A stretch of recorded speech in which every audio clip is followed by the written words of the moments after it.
I'd like to start the afternoon session with this. Just turns on the right and turns on the left. Okay, everybody ready? Okay. I'm Dr. Karen Burns. I'm Justine Clark. And we're speaking to you from Justine's lovely, sunny back garden in Melbourne, Australia. We're discussing a research project funded by the Australian Research Council, which provides a snapshot of the contemporary Australian profession. This is notable for its emphasis on knowledge transfer and a strong commitment to generating change in the profession. The project coalesces around the website Parla. Working at Parla means that we conceive of academia as a site amongst other sites. Like all sites, academia's borders are porous and its territory is fluid. Different actors flow across its borders. The boundary between academia and the industry is an imbricated, not a separate one. Industry actors teach in studio, in professional practice courses and in construction, but academia marshals knowledge into sub-specialisations such as professional practice. Women students are already on both sides of the border. Even if they are not yet working in practice, they are immersed in practice knowledge and ideologies through online and offline activities. Knowledge workers in academia have privileged access to speaking platforms. At Parla, we have shifted the focus from representation to advocacy. We ask, how can we all use our privilege to advocate and create a space for others to speak? We believe that we have a responsibility to the women students we train and those we have already trained. A platform like Parla creates a space for many voices, a place for many to meet. From student, academic, practice director, new graduate, ex-architect, architecture parent, Australian and New Yorker. In this space, the borders between university and the world are porous. Knowledge transfer occurs backwards and forwards between university and industry and vice versa. As historians, theorists and editors, the Parla project asked us to step outside the boundaries of our established research and work practices. We were challenged to think about workplace practice in the industry of architecture, to rethink our established methodologies and to work to report in accessible ways on multiple platforms the findings and analytic sense of our research on women in contemporary Australian architectural practice. Before arriving at architecture school, our students have often come through largely meritorious education systems, and as well a media landscape that until the last 2 years has presented feminism as a historical project. Architectural feminist analysis in architecture schools can be siloed in history and theory courses. It's a challenge to academic feminists in architecture schools to move across to working to analyse the industry sector and to report back through student-accessible sites away from the referee journal system. Parla presents voices from the industry collected through online surveys, the ex-architects, the marginalised, those with media footprints and those without. Our students may not believe us if we talk about discrimination, but they find the voices from the profession compelling. We need to find ways for our students to access these stories from the workplace front line, rather than merely conveying, in concert with mainstream architectural media, the success stories from women who may, for complex reasons, choose to conceal any discrimination experienced. For us, this has meant stepping into intellectual territory we had not previously articulated. As academics and writers, it means reconceptualising the topics of feminism so that something like the moment of pay negotiation or part-time hours can be analysed. As we formulate concrete strategies for acting in the space of the workplace negotiation, it means making these moments knowledge topics for our students, moments of analysis. The workplace is almost invisible in architectural history, except through heroic stories of invention. Our Parla guides, concrete guides for how to act at key workplace moments, were researched and written in a dialogic process of extensive industry consultation. Feminism involves the exchange of stories. Many of our students begin to work in industry while they are studying. They already participate in both worlds. We need to offer them methodologies and strategies for conceptualising what they may see or experience as individual and personal moments, but in fact should also be understood within larger structural patterns. This project has challenged us to use a variety of research methodologies, and we also believe this is important for contemporary feminist practice in academia. In some ways, our project is an old-school liberal feminist project. It works with rational statistics, and it sees policy approaches as a way to lead change. Yet it retains a post-structuralist core as we were trained in. It works with an archive of oral text and sometimes emotionally raw voices that remind us of women's differences from each other and women's difficulties in architecture and the architectural workplace. Our project is involved in a number of fora, including a large public workshop attended by students and local and international industry professionals. Once again, students heard voices from the front line, and we took commonplace experience and made it a topic for analysis. Our students want to hear us talk about careers, career journeys in the workplace. Workshops offer a space outside studio for the analysis of the industry and the workplace. Finally, we want to say that knowledge workers in academia, we believe, have an obligation to use their privileged positions, our access to research, resources and public platforms to not only transform our own immediate workplaces, but those of the wider profession, which is what we've tried to do with the Parla project and the research project that was funded by the Australian Research Council. Thank you for having us. Thank you, it's lovely to speak to you. Enjoy your day.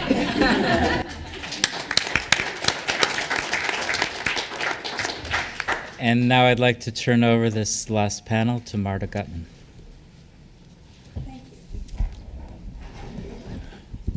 Thank you, Brian. We've switched things around a bit in terms of who's sitting in front of what microphone, because we have a panel that is comprised of many people. So, welcome to the session on curriculum. I'm looking at here and talking there, but you'll excuse me for that. I'm Marta Gutman. I teach architecture and urban history at the City College Spitzer School of Architecture and also at the Graduate Center of CUNY. And without much further ado, I'll just say a few words of introduction for our panels and say that we are now coming in this session formally to the topic curriculum, a topic that's been on the table for the past two sessions as well. So we begin with Christine Boyer, who is the William R. Kennan Jr. Professor of Architecture and Urbanism at Princeton University. We will then follow with Laura Foxman, who's here, who is a fellow at the Stuckman Career Development, who is the Stuckman Career Development Assistant Professor at Penn State, and who also directs an interdisciplinary architecture practice, We Are All Collage. We'll then move to Stephanie Cramer, who is at the University of Buffalo. Then to Catherine Zipf, who's here, who is a research scholar at the Women and Gender Studies program at the Massachusetts Institute of Technology. We'll follow with Kate Wingert-Pladen and Rashida Ning from Temple University. Hi and welcome. The Tyler School of Art Architecture Department. We'll come to Hilary Sample, who is at the Graduate School of Architecture Planning and Preservation at Columbia University and also a principal in MOS Architects. And we'll close with two representatives from FAAC, Feminist Art and Architecture Collective. Presenting will be Anna Maria Leon from MIT and Olga Touloumi from Bard College, thank you, who are here and present in spirit but unable to attend from FAAC are Tessa Paneth-Pollak from Princeton and Martina Tanga from Boston. So, Christine. Glad to be here. You need the mic, and I hope that I can say this in the time allowed. All right. My colleagues think that the only woman who wrote on urbanism is Jane Jacobs. It leaves women ignored, languishing with unpublished material and distorts the historical record. So I'm going to give you some excerpts from a book that I have finished but haven't found a publisher yet. Alison and Peter Smithson built only a few buildings and exhibition structures, but they wrote copiously from the early 1950s until their respective deaths, creating a considerable body of work that includes not only books, but many articles, lectures, and unpublished manuscripts. These writings, they professed, were a means to identify and define ideas, so that when the time came to build distance being put between the initial impulse and a project's fulfillment, the written ideas they believed would eventually transmute into built form. We're going back? We're going forward. Is that the right slide you want? Yeah, I want this one to stay there. Yeah. Okay, nevertheless, they wandered into fields ordinarily considered not quite architecture, such as fashion design, communication graphics, multi-evocative ideograms, picturesque perceptions, and children's books. Okay. These sensibility primers that Alison wrote, beginning in the 1950s, revolved around subjects as diverse as imperial India, the ground in which the Bauhaus took root, and a memory game played on a map of Paris. Other novels interweave quasi-autobiographical stories about a young woman being a magazine editor or an international correspondent, or a young girl's dreams of achieving a life of action, love, and importance. Alison chose words to spark different trains of thought in each reader, an associative technique she also developed in her collages, which you're looking at. All of them are her work. The primers exploit associative, nonlinear language that allows one influence or memory to trigger for each reader the development of a uniquely personal version of the desired sensibility. Okay. She writes of the wider landscape seen from trains at the beginning of our period of time, and the city streets and revolution seen from trams, and you're looking at her manuscripts, unpublished. Everything seems to touch on everything else, so much so that an accounting of their many activities spirals up and around layers of projects, groups of words, composite of ideas, pausing, then turning back again before spinning forward.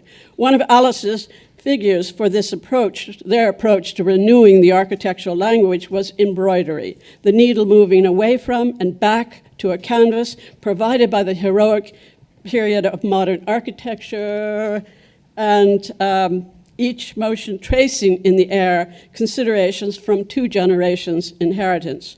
She and Peter believed passionately that architects must recognize, not mimic, architectural precedents and the spirit of place. Reflection upon the idea so far, the idea of an architectural site as evolved in its prior history of ideas, was identical in her mind to a place-response urbanism. It is toward this shift in sensibility, a shift in the imagery of man, machine, and the environment, that Alison wrote her pictorial sensibility primers, which I'm going to now talk. She began writing this first sensibility primer in 1966, and in her earliest version, the manuscript included a working diagram in the form of a firework display to demonstrate that this novel, being pure imagination, had no need to simulate connectivity. Any incident could turn into and twist into a set off various vibrations. There is no beginning, no single end, just the worrying over this magical happening, if it happens at all, up to the end that could go either way, a writing lacking a cause and effect plot, relying for its unity on the personality of the writer. She intended this as a sense travel book, a journey of sentiments that would evolve place, recalling sense, heat, and light. It would establish ties across cultures as retrospective histories, touch and part and retouch. It was designed to tune one's senses in preparation for an experience of place, just as Cobbett's Rural Rides, an eyewitness report of English rural life in the late 18th century, made people look about themselves, or Hare's Walks in Rome was meant to be savored in one's hotel room before venturing out on an excursion. Okay. Allison referred to this sensitivity primer as a fact book covering World War I and its aftermath, and her notebook is full of meticulous details about the novel's historical background. She explains that war is an extreme example of how human freedom can be controlled and ordered about, causing people to live wholly other-directed lives at an incredible intensity. And they adopt manners and skills quite useless, if not completely antipathetic to peaceable life. Equally to fear are grand designs of an ordered society. This, she believes, is what Germany taught the world after the experience of World War I. She intended 1916 and so on to speak to those just beginning their professional or artistic careers. Its concerns were, she thought, as relevant to the 1960s as to the era of World War I.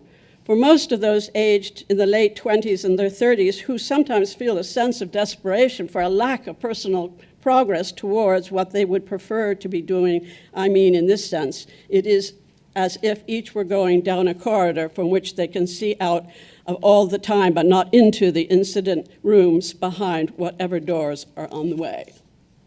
Okay.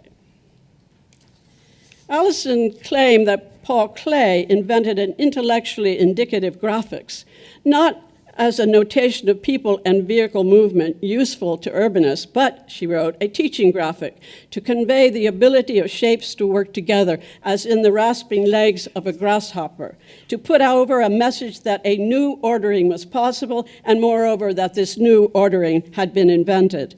The personal graphs of Klee taught our generation to sense the self-ordaining power that resides with ideas at the moment of their inception, when they are returned from the as-yet invented into the fabric of the new vision. Allison thought her best-known graphics of communication outlining a new way of thinking was the Team 10 primer of 1962, intended to allow each student to find their own congenial route through a mix of individual voices.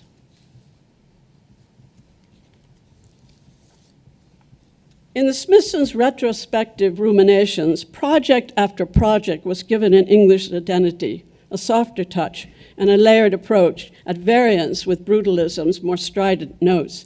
And indeed, it became clear to them that the English picturesque tradition had influenced their way of thinking and working from the start.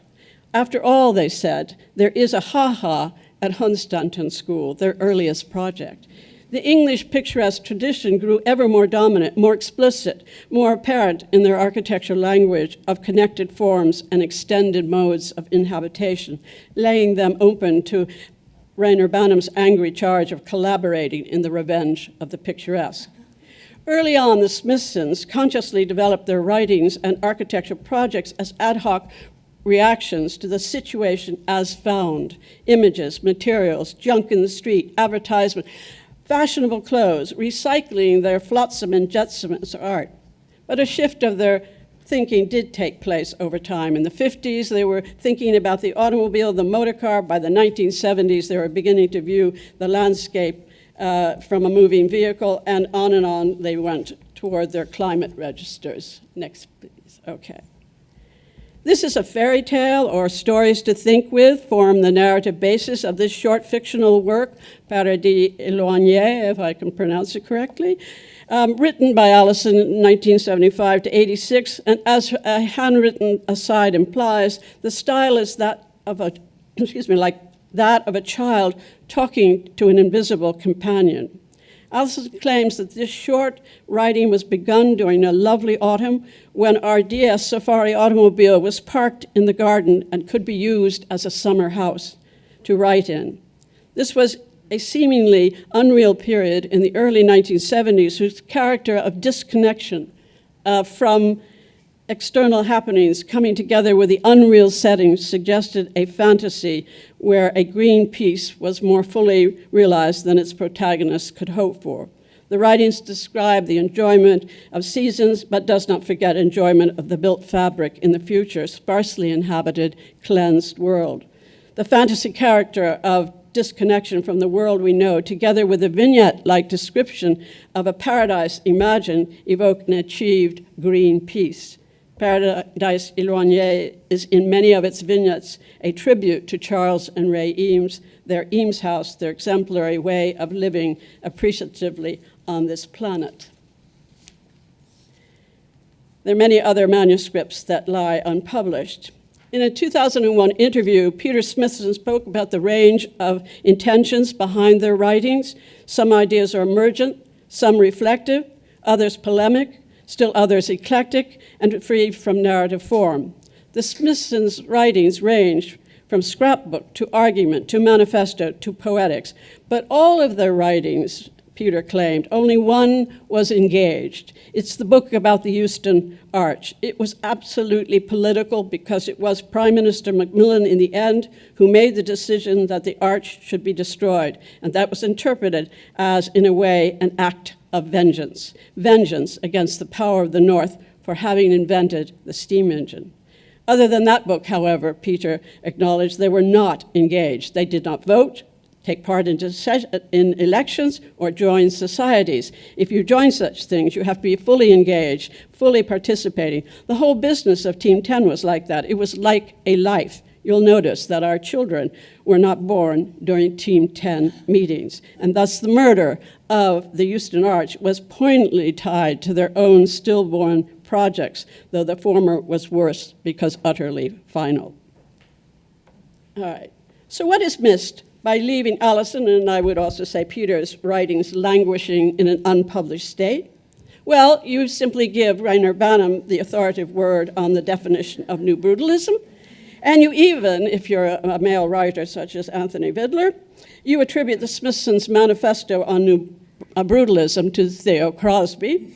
You misunderstand that the Smithsons were always picturesque, as Alison's sensibility primers prove. There was no revenge, as Banham proclaimed, and you misconstrue the meaning of the as found, picking things up and turning them over as a method of associative thinking and writing. And you may not know that Le Corbusier taught the Smithsons the work that a true architect was obliged to do. Urbanism meant travel, architecture, theory, exhibitions, polemic, furniture, looking again at history, artworks, ephemera, graphics, and so on. Yet struggle as we will, ideas retain an ineffable, immaterial, and stubbornly private aspect. Even so with built forms. Once a project is constructed, something arises from the walls, the voids, the site, is released into the air to speak an unspoken language, something that is not quite architecture. The as-found debris of urban streets, childhood memories of enclosures and idyls, the celebratory decoration of holidays and special events, these too, though they quicken built space, are not quite architecture. Something below the surface, where imagination flows free of the confines of rational thought, bubbles up into the formation of new sensibilities, responsibilities, ways of inhabiting place, of moving lightly through space. The Smithsons' writings navigate this emotional terrain, speaking into the void in full acknowledgement of the indeterminacy of words released into the air. There is something about architecture that cannot be said, something that cannot be transmuted into printed word, focused photograph, built form. Every house is a haunted house, and around every building, however deliberate its design or brutal its materiality, lingers that which is not quite architecture. Thank you.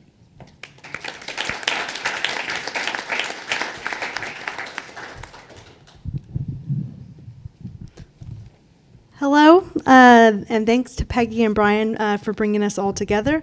This is my first Pechakucha. I'm coming in from Penn State, where I'm a teaching fellow, but also run We Are All Collage, a Brooklyn and Portland-based practice. It is a pleasure to be here to gather and share ideas about the role women have played and continue to play in architecture. My presentation, Towards a Networked History, offers a perspective on how an interdisciplinary genealogical approach to the history of women in architecture can expand the curriculum and the history itself. Allied disciplines have played a significant role in the history of architecture. I've been exploring such since 2007. Since founding the Modern Architecture Genealogy, aka TMAG, TMAG will be an interactive web-based tool. The most current iteration is being developed in collaboration with Penn State researcher Richard George and LA-based user interface designer Sarah Chung. I hope many of you will participate in building its content. About the project, the history of modern architecture runs parallel to that of globalization. TMAG outlines the extensive mobility of architects since 1850 by diagramming networks of building, learning, collaboration, and exhibitions in architecture. TMAG visualizes this data through multiple interactive formats, including network diagrams, geological maps, timelines, and statistics. Let's see. The modern architecture, I'm thinking the next slide. The modern architecture genealogy's primary objectives include diagramming networks finely embedded within predominant historical narratives so as to uncover threads of great significance and intrigue, foregrounding architects who have been marginalized because of gender, race, or location, and whose significance is often overshadowed, illustrating the multidisciplinary and interdisciplinary nature of architectural practice today and since 1850, and finally, designing integrated multi-platform and web-based tools to advance big data and digital humanities scholarship across disciplines. By utilizing research trajectories informed by the modern architecture genealogy and recognizing the interdisciplinary network nature of practice today, architecture as a discipline can be understood relative to a constellation of disciplinary subgroups. In arguing for this, it is important to note that many, if not all of us, are working between disciplines, exploring disciplinary knowledge beyond architecture, and many women who are not, quote, architects have made tremendous contributions to the field, from related work in industry to preservation. It is time we consider these historical strands as productive constellations of architecture-related production. This diagram suggests here how we might consider and classify constellations of architecture-related production, buildings and systems, i.e. the most traditional understanding of architecture, to knowledge culture, from education to archival practice, to public space, from urban planning to public art, to business and philanthropy, to art practice, from fashion to film, to landscape, from land art to geography, to material culture, from interiors to furniture design, to visual systems, from visual studies to data visualization, to technology, from software development to new methods, to preservation, from conservation to retrofit. I use my practice as a case study of multidisciplinary architecture production. My work trajectories fit into the disciplinary subgroups I've just outlined. If you want to quickly navigate this diagram, match the colored frames to the colored tabs. My work encompasses all the hypothetical disciplinary subgroups from building practice to preservation. My trajectory, an interdisciplinary network trajectory, includes traditional building practice, art practice, teaching and research, business management outside of architecture in the form of a music-related nonprofit, conceptual cartography, software development, historical preservation, and data visualization. Interdisciplinary work is not new to the profession. It seems to be the very nature of architectural practice. Consider the career trajectory of architect Lina Bobardi, who lived from 1914 to 1992. Bobardi, as many of us know, was born in Italy and later immigrated to Brazil, where she spent most of her life practicing. Her trajectory shows a broad approach to architecture-related production. Bobardi designed buildings like the Sao Paulo Art Museum, published the Brazilian arts magazine Habitat, and directed the Bahia Modern Art Museum. She also designed gardens, public space, jewelry, furniture, exhibitions, and adaptive reuse projects, among other typologies. If we consider a networked history, we expand the historical framework for women in architecture. This slide shows groundbreaking women often associated with disciplinary subgroups. Beginning at left, Morgan associated with building, Huxtable with knowledge culture, Jacobs with public space, Knoll with business, Lynn with art practice, Schwartz with landscape, Perrion with furniture designs, Eames with visual culture. On the far right, names appear not typically associated with our discipline. Muriel Cooper, co-founder of MIT's Media Lab, and Jackie O, preservation advocate. What might it mean to include them in our disciplinary history? Such considerations suggest gaps and opportunities for new historical narratives. Disciplinary networks expand the history of women in architecture and cultural production. How might we approach this expansion? If we talk about women in architecture dedicated to philanthropy, might we talk about women philanthropists like MoMA founder Abby Rockefeller? As for art practice, might we include artists like Rachel White-Reed, whose primary subject is architecture, and land artist Nancy Holt in our history? How about environmentalists like Rachel Carson, who has influenced architects invested in systems thinking, like my colleague Darla Lindberg? When we talk about material culture, might we include Coco Chanel along with Perriand? Additionally, Chanel and fashion loop back to architecture to designers like Tom Ford, who studied right here at Parsons. Approaching the history as a networked history of architecture allows all, including female students, to see that women have participated in unique and patterned ways, that women have helped shape the history of architecture as well as modern and contemporary practice. This approach recognizes that many women in architecture and architecture-related production inhabit interdisciplinary space, that their work frequently bridges disciplines. Through this lens, by considering architecture as a disciplinary network, critical questions emerge. Among them, what is architecture and what does architecture really do?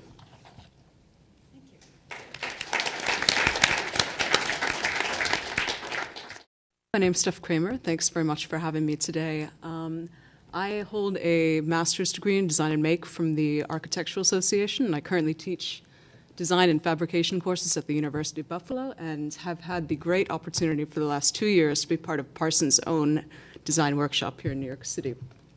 So I'm going to share 3 projects with you today. They're my student projects and projects of my students, and through these kind of discuss the unique opportunities of design make as a practice and the great benefit of these projects for students of architecture. So I'd like to start by contextualizing design build for the purposes of our larger discussion as a pure form of embodied design. So it's completely impossible in these sorts of projects to separate yourself, your own physical body, from the way you think. And I think for me, this is a unique and a really real opportunity to explore the link between product and designer in the field of architecture. And this should be a sort of design driver for these sorts of projects. I'm missing a slide here. So the first one I'd like to present is one of my student projects, and this was done as an experiment in creating a project which is self-scaffolding, so we tried to get as high as possible without the use of any kind of secondary material, and doing so without the use of any mechanical fastenings. So this project is interesting for me as a design-build experiment because it's one of these that cannot be thought of as a contextual composition. It was really and truly driven purely by material and by site, and most importantly by team. So the important aspect here that we found for us is it's kind of a terrifying structure, and I think we'll see this best on this next slide. And what we found, a group of 3 of us, is that we developed roles within this project based on really how afraid we were on this project. So, the one person who was a mountain climber was up at the top adding material. And then I myself was running up and down this structure constantly, and the third person who was completely terrified to climb this thing had a role on the ground, prepping all the material, choosing it for the process. And I think this is really important when we start to speak about design build, that it's as much an expression of material and site and very physical qualities, but when it works well, it really is a true expression of the individual characters of the people who engage with these sorts of projects. So this next one I'd like to present is, let's see, where am I? Is my long-term project as part of the graduate degree at the AA, and this is completed. It's a year-long build done by myself and 4 classmates. And it's a 2-bedroom house designed and built exclusively by the 5 of us. And the task given was to create an experimental low-cost house. And the second, which for us grew out of an interpretation of the first, was to use as many reclaimed materials as possible. And the third is this kind of methodological aspect, which is really material-related. So from the offset, we wished to develop a design process which would allow us to incorporate these reclaimed materials at any point in the design process.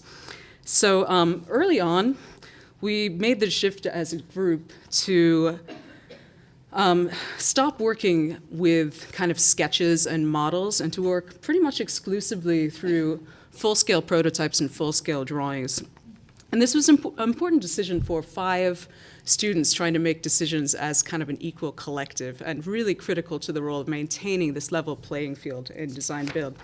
So what these drawings and prototypes allowed us to do was to move beyond abstraction from these kind of individualized points of view and to discuss the concrete realities of light, views, and physical and emotional connections from the sites and from the evolving spaces. So the house, unfortunately I'm missing an image here, which we call Array 22 as a building, is the physical physical record of our experimental process. It's a montage of both good and bad ideas. It has moments of beauty and moments of awkwardness. It's a house of 1,000 memories, some embodied in the found objects with long histories, and others in the physical expression of a resolved discussion between teammates. So the year-long process of making it was physically and emotionally demanding, yet the uncertainty of exactly what we would produce and the excitement of these shared discoveries allowed us to keep focus, motivation, and morale. And for me, this really was design in its most exciting form, which is thought in action.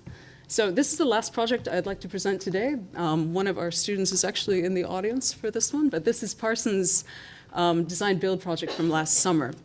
And for me, this was a chance to kind of see this process happen from the other side of the coin, so to speak. So with the design workshop, I'm not a designer, that's purely the student's role, and I jump onto these projects at the end when they're pretty much ready to mobilize to site and help them realize these actions. And so it was really kind of a chance for me to step back and watch the way the students evolve and kind of grow throughout these design build processes.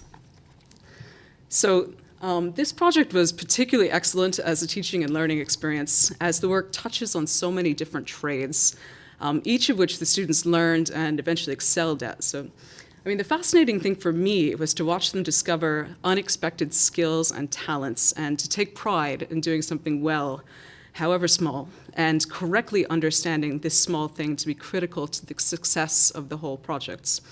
I think this is one of the unique moments in architectural education where it's okay and even desirable to be something other than this kind of star designer within the studio. Programs like this really give an alternative model of success and a practical look to the benefits of working as a collective. So for me, a design build project is about so much more than simply producing a full-scale object or gaining practical experience in making. It's about this process of self-discovery, increased self-awareness, and self-confidence, and practice in thinking on one's feet, resulting in a strong can-do attitude, which hopefully stays with our students for the rest of their careers. Thanks very much.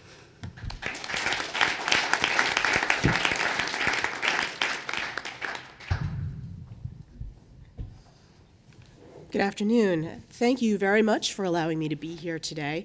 My research focuses on the history of women in architecture and the decorative arts. And as you see, I have the great privilege of doing that as a research scholar in the Women's and Gender Studies program at MIT. Before that, I taught a range of historic preservation and architectural history classes at the University of Virginia, Roger Williams University, and Salve Regina University. Before that, I was a student of gender and architecture at the University of Virginia, where I had the opportunity to take a pioneering class on women in architecture, the first one offered by the university. So I have a fair amount of experience with the question of teaching students, especially women students, about the history of women in architecture. The challenge that has been extended is to include women in architectural history curricula. This challenge has been around since the 1970s, and it is desirable for many reasons. I don't think I need to convince this audience of its merit. But the fact is that we have been trying and failing to do this for decades. Why is it so hard? Architectural history is usually taught in 3 ways. It is taught in service to students of architecture, it is taught in service to students of art history, and it is taught in service to students of historic preservation. Please note the words "in service." Architectural history rarely stands as its own discipline in its own department with the intent that students will study it as their major. Teaching architectural history to architecture students has 3 problems. Problem 1, monument-based surveys don't leave time for women. There is already too much to cover in these classes with too many expectations.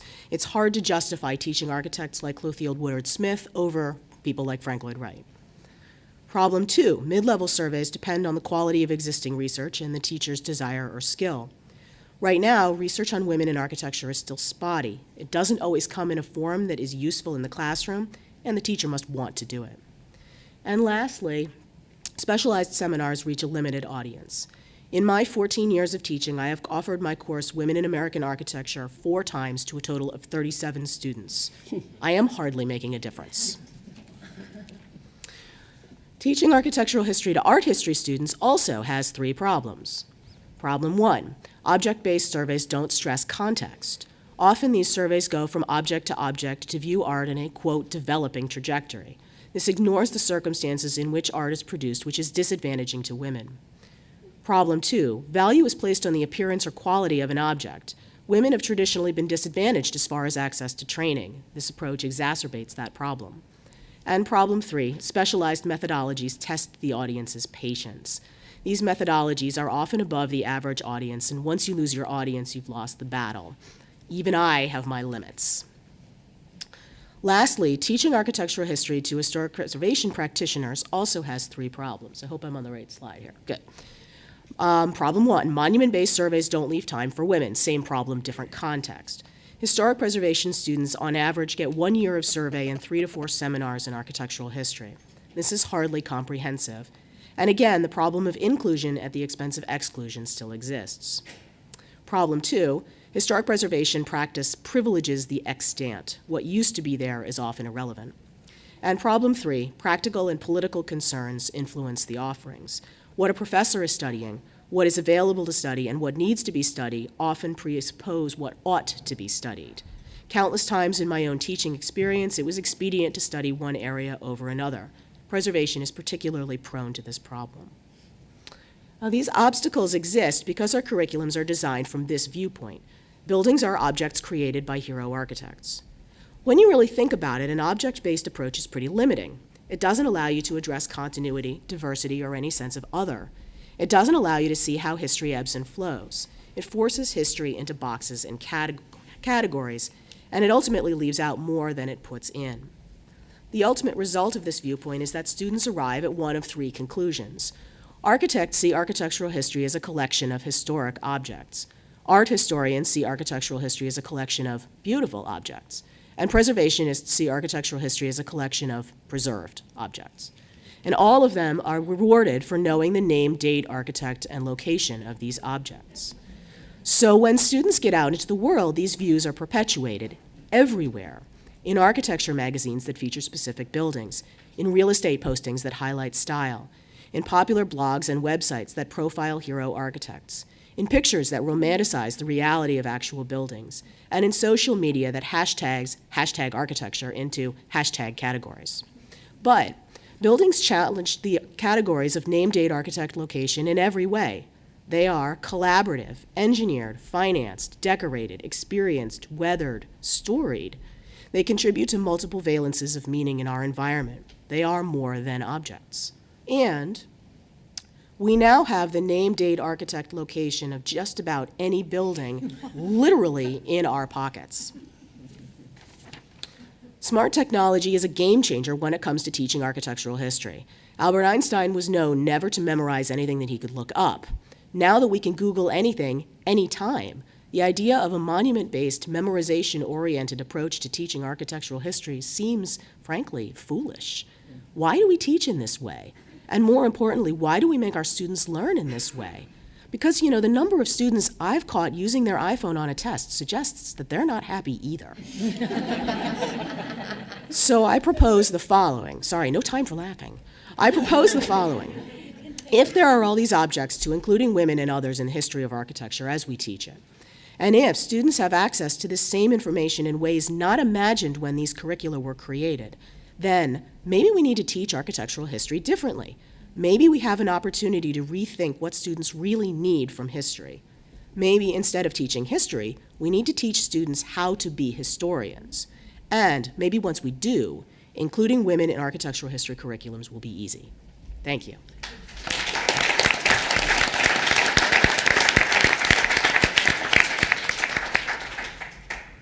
I'm Rashida Ng, and I'm presenting along with my colleague Kate Wingert-Pladen, and we were very grateful for the opportunity to speak with you today. This presentation poses reflective inquiries about how the implicit pedagogies within the academy might exert influence on the diversity of the field and profession at large. While the conference theme is more focused on women, we might suggest that these reflections could apply to any student who at one time has identified him or herself as other in relation to the prevailing culture of the student body. It is also worth noting that Kate and I thought it appropriate to present these reflections together. In many ways, we are proposing that there are multiple perspectives and voices that should participate in the dialogue surrounding this issue.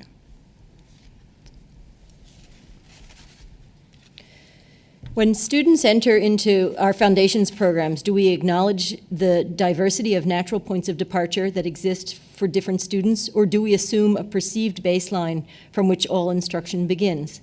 Looking forward, could we structure our curricula to more readily accommodate the vast field of launching points of our students? Similarly, the rate at which students advance through curricula is equally disparate. How could our pedagogy celebrate the advances of all students in a less linear way, allowing them to follow an individual crooked path as they find their ways? We evoke the comparison of the tortoise and the hare as we wonder, could we focus more on process rather than product? If so, how might that change the ways in which we assess student learning? Could we provide more time for each student to develop his or her personal voice and critical perspective, as well as the ability to self-critique?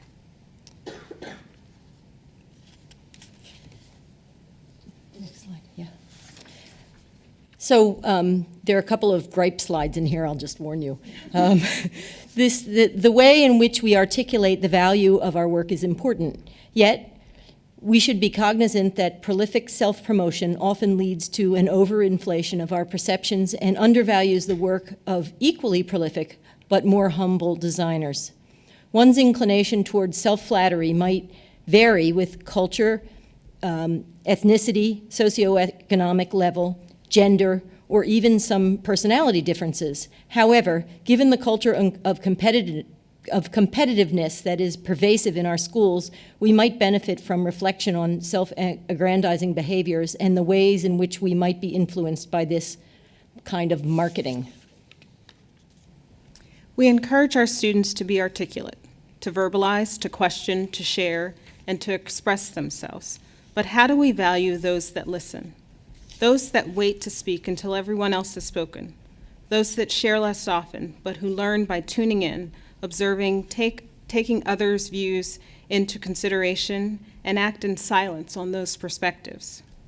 Might their acts of attentive observance also contribute to the collective of the studio? If we deem these qualities to have value, how might we acknowledge the contributions of these students? How can we teach to these strengths? In a 2007 blog post on Inhabitat.com, Jill Farenbacher questioned, why do we pay tens of thousands of dollars to subject ourselves to this kind of life when most other professional schools, including law and medicine, seem to have evolved out to more reasonable understanding of live-work balance? Is the quality of design work improved through the ever-pervasive culture of all-nighters that is all too prevalent in architecture schools? If not, how can we change the culture? How can we encourage our students to seek out a more healthy work-life rhythm? Could we encourage them to organize their time, to take regular breaks, to go outside, to design a productive physical space for their work, to eat, exercise, and sleep, and set healthy boundaries? Might we also help them by modeling this behavior ourselves? As a studio critic, I try to focus on the work of my students, not their social lives. However, is it possible to completely separate the academic practices from the social experiences within a studio? We readily acknowledge, and students confirm, that much of the learning takes place after hours. We encourage the collective environment of the studio, an active learning space in which peers critique, exchange ideas, and are motivated by the intimacy of the studio. In turn, this intimacy might also alienate, estrange, and disaffect some students. the sustained closeness of the studio environment could serve to marginalize the voices of minority cultures in favor of the behaviors of the dominant group. Similarly, what is our role as educators in expanding the world of our students? Do we encourage students to experience life, to explore interests outside of architecture with the hope and expectations that it might improve the quality of their design work and other academic studies? I should note that that our notes to ourselves about this one is called Married to the Discipline. Does the structure of an architecture curriculum allow for enough time to explore? Might it include more time for the juxtaposition of life, and design life? Fundamentally, do we consider architecture to be a collaborative practice or an individual pursuit? If the former, do our pedagogies promote the multiplicity of skills required to cooperate, co-function, co-produce, and to work in concert with each other? How might our pedagogies evolve to embrace more of these ideals? Furthermore, within the collaborative environment of the studio setting, are we prepared to be shaped and molded by the diverse perspectives, experiences, and backgrounds of our students? Are we open to the emerging ideals and ideas of incoming generations? This slide can be read in two ways. The one is on the left, a young architect from Bolin-Sawinski-Jackson teaching a student, and then on the right, a middle-aged, gray-haired professor preaching. The other way you could read this is an instructor learning from a student in a studio setting where they're very comfortable teaching and learning, and on the right, a university president who's learning from students in his boardroom, his own comfort zone. I think we're at a time when uplearning is really necessary and important, and partly because of digital technologies and all that we can't know. So it's an important thing to think about in what we do. Thank you.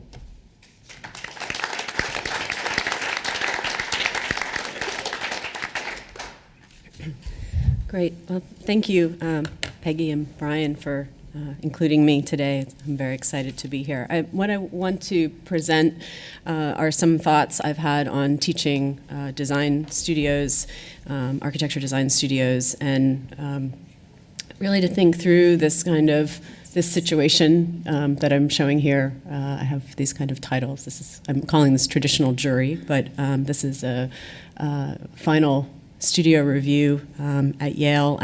I've been looking through different schools, mostly I have to say on the internet, on the web, to see the kind of format. As a student, I always, from the very beginning, I have to say I never like final reviews. I think they're painful. Often even as a teacher, they can sometimes be painful, but I've always wondered why we had to have a review that looks like this, why if you could just stay on this one, that's great. Why the entire semester is spent planning and being in anticipation of this one final moment for your kind of career as a student. So for me, I'm very interested in this idea of to change the format, we can change the institution.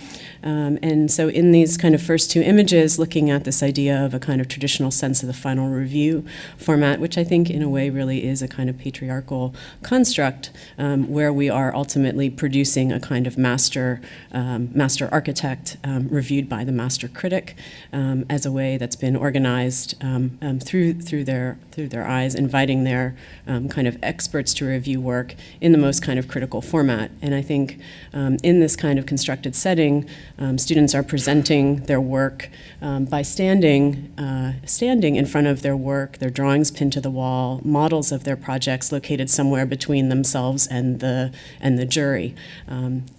I've always found this to be also just physically a kind of awkward experience where you have to, not in the case of this, sorry, can you go back?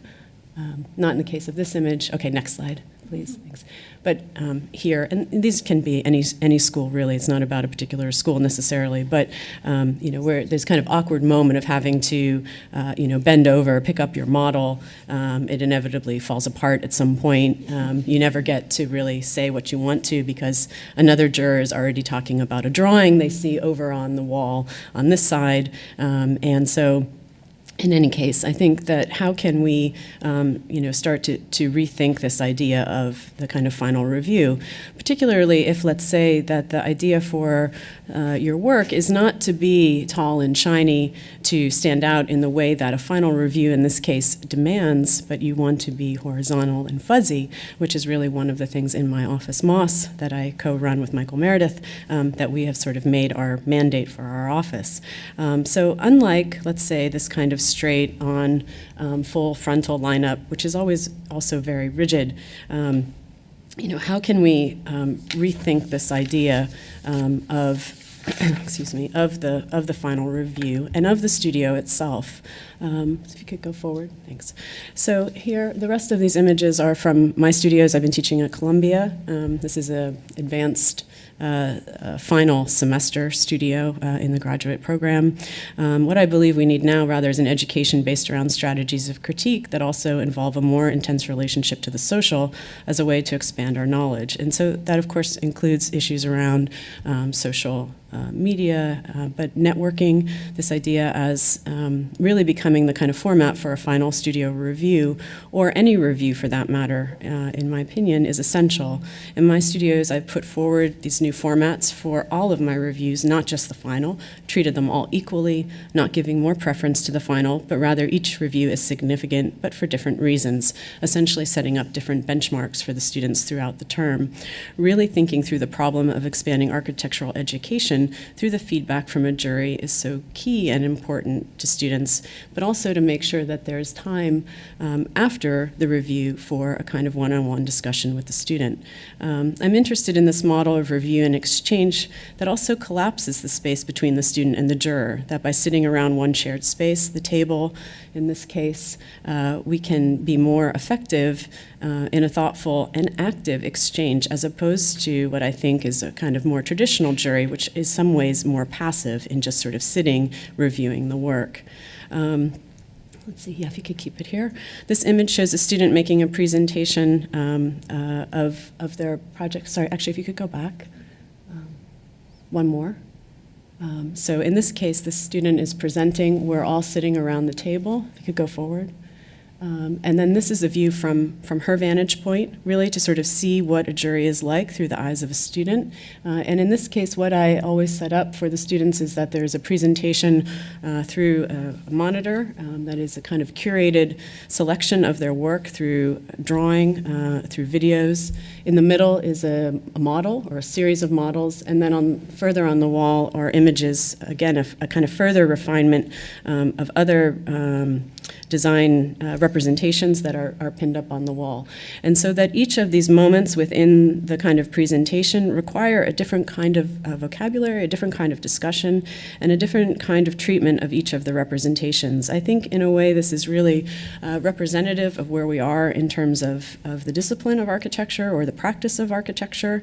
We've never really been more fragmented in our discipline, that also we have now, and students have open to them in a kind of post-medium specificity, all of these different types of media and representation techniques. And so how to try to engage a kind of jury and experts to really focus on what it is that the students have produced for their studio project. Okay. And that also one of the things that I think is really important, and a sort of subtext to this, is the issue around the architectural model, which has seemed to, in some ways, almost become almost extinct in some schools. I think for sure, working at Columbia, the difficulty is just sheer space, and this is also a problem in other architecture schools as well. How to encourage the kind of making of models, that it becomes a part of an integral design process and not a kind of afterthought, or at the end, coming very at the end of the studio, and just almost a kind of mindless treatment of representation. This is a view, in this case, Juan Herreros in Jinhee Park, in my final final housing studio semester, which is the core, the final of the core, where we're sitting at the table. Again, a kind of view of what the student would see, and a different kind of spatial relationship to the juror and the critic that I think in this case puts everyone almost more on an equal playing level, and hopefully makes the critics and the jurors more accessible to the students in conversation. And what I found also likewise is that then the critics are also talking to each other, I feel, in a different way and in a more productive way. Next. Also, how can we think about the studio, the architecture studio, as not, again, this kind of one final moment that the entire school, in a way, sort of rallies around and builds up towards? Well, I do think it's important to have these kind of celebratory moments, no doubt about it, but can we also rethink the architectural studio through events that happen in the school at large, whereas schools have, typically, like we're doing today, even a kind of symposium, conferences, all of these other sort of events that are run in parallel to studios or seminars. Can we start to think about a kind of collapse of those down into or back into the studio? So this is where I was showing images of this student here. This is the same studio where I was able to invite and hold a kind of small symposium within the studio as part of the studio experience. The image before is really to the left, so you can see the students are all sitting here. This is a series of public health experts. I am working a lot in my advanced studios on the intersection between architecture, cities, and health. So we have people from New York City, Department of Planning, Department of Public Health and Mental Hygiene. We have architects and planners. And then also I'm working collaboratively with some public health experts at Columbia's Mailman School of Public Health who are also attending. So how to try to broaden a kind of conversation in the studio around these key themes that really architecture should be thought through problems of the city as much as through kind of fundamental problems that are known to our profession and our practice. Next. And next. And that symposium that I just showed was a very small event. It happened in 2013, and in a way served as a kind of dry run for what would become, just held almost 1 year ago now, at Studio X, that I co-organized a conference with the then chair of the School of Public Health, Sandra Galea, where we invited each respectively 6 practitioners, experts from our fields. In the case of me, obviously architecture, and for him, public health and epidemiology, and then where we brought together Dean Linda Fried and then Dean Mark Wigley to have a public conversation around the intersection between health, architecture, and cities. So in a way, then, what sort of began through the kind of architecture studio is something that could come back out and serve the institution as a whole, and I am very interested in the possibility of these almost kind of recursive moments within the school. So, to change the discourse, is it possible to change the nature of architecture studio that it can absorb more events, and that a typical studio is no longer just thought of simply as desk crits, pinups, and then these kind of incredible final review moments, but that it's really about trying to produce a much more inclusive model that can serve equally as productive as the ones that we've known historically.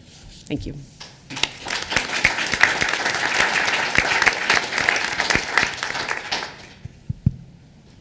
Okay. Hi. We are FAAC, the Feminist Art and Architecture Collaborative, a group of art and architectural historians, initially based in Cambridge and now expanding. The group emerged from an effort to formalize our otherwise informal conversations on the position of women in the architecture and art world. We started as a reading group of graduate students finishing our dissertations, and since we're all soon to be out in the market, we decided to be productive with our frustration and combine our knowledge, all kinds of frustration, and combine our knowledge to produce a collaborative syllabus that would rethink survey courses for architectural and art history programs. We also did this because we noted several problems in most art and architecture surveys. They usually have the pressure to cover large spans of time, which focuses all the attention into a few examples. They were left then were this big names or big hits approach that you already mentioned. But those names are, of course, usually mostly male, white, and Western. And those big hits are monumental works which follow the path of power, emphasizing the results of capital accumulation rather than the processes that lead to it. By calling our course Contested Spaces, we wanted to restore a sense of these spaces as active shaping through negotiation and contact. So in the syllabus, we propose the concept of space to become the organizing principle for our course, as opposed to movements or eponymous projects and authors. We argue that spaces such as the kitchen, the street, the plantation house provide opportunities to introduce actors that have traditionally been left outside the canon. We focus on spaces that can allow us to investigate the specialization of power and attempt a microhistory of architecture and art instead. The goal is to reframe the canon, not to completely abolish it, to actually reintroduce women and marginalized groups as pivotal actors in the production of art in the built environment. With these thoughts in mind, we approached each lecture to focus on a specific type of space central to discussions and theories of modernity. Each lecture then presents a long history of one of these types of spaces, offering an account that cuts across chronological and geographical boundaries. We ask how these spaces have shaped our understanding of what it means to identify as a particular gender, class, or race, and how marginalized actors have negotiated the spaces of power and shaped modernity. And finally, we ask what can we learn by looking at canonical examples from the perspective of what has been left out. So, for example, to address the construction of race in space, we decided to focus on the plantation houses and the networks involved in their production. Our proposed lecture follows the trace of transatlantic slave trade from Elmina Castle in Ghana, where slaves were kept, to a close examination of slave ships and their architecture.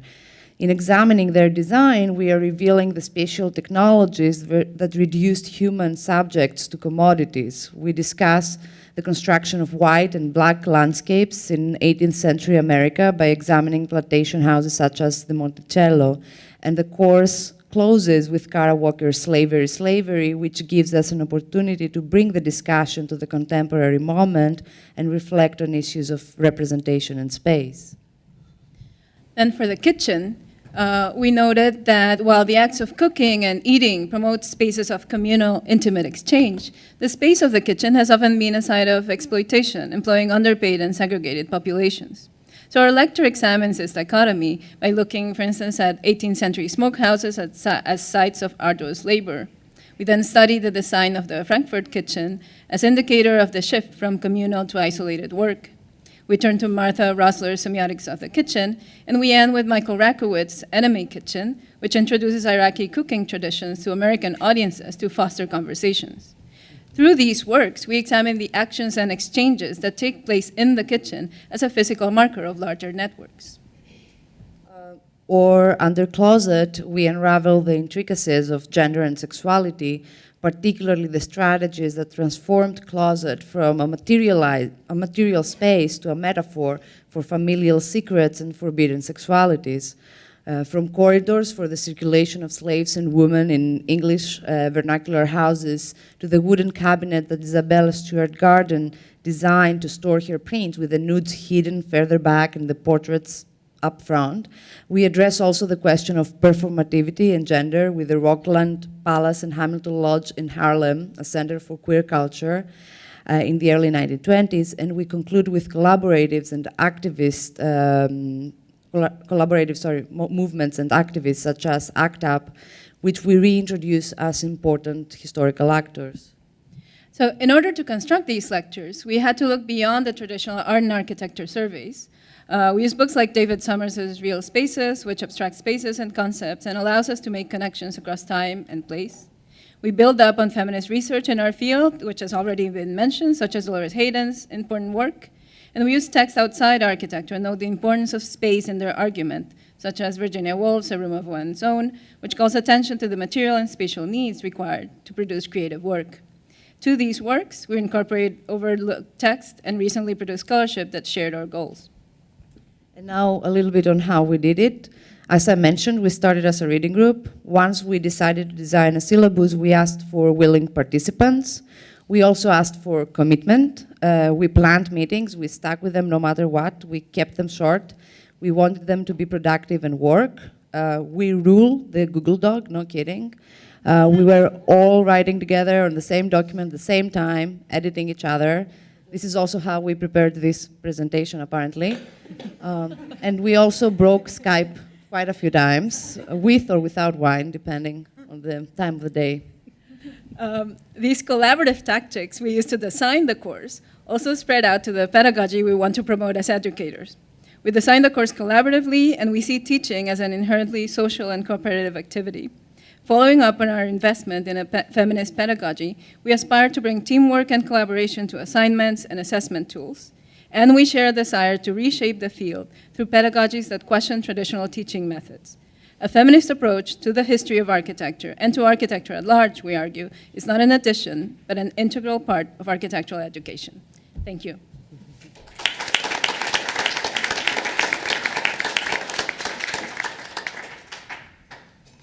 So here we are on a Saturday afternoon at 2:40 with lots of questions, I'm sure. Shall we start with, I thought it was productive. We have, Carol, are you? Carol is scribe. And don't worry, we've taken notes. The notes have been noted, so we can erase and they won't be lost to history or to our future practice.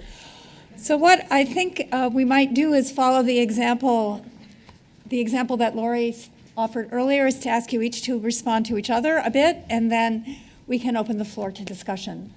Does that make sense? I had a question for Catherine, because we're both at MIT, but we don't know each other, and I wanted to know if you have approached the HTC department, or perhaps did that already, and I want to build those bridges because I'm actually exiting MIT, but I want to build those bridges before I leave, so they remain there.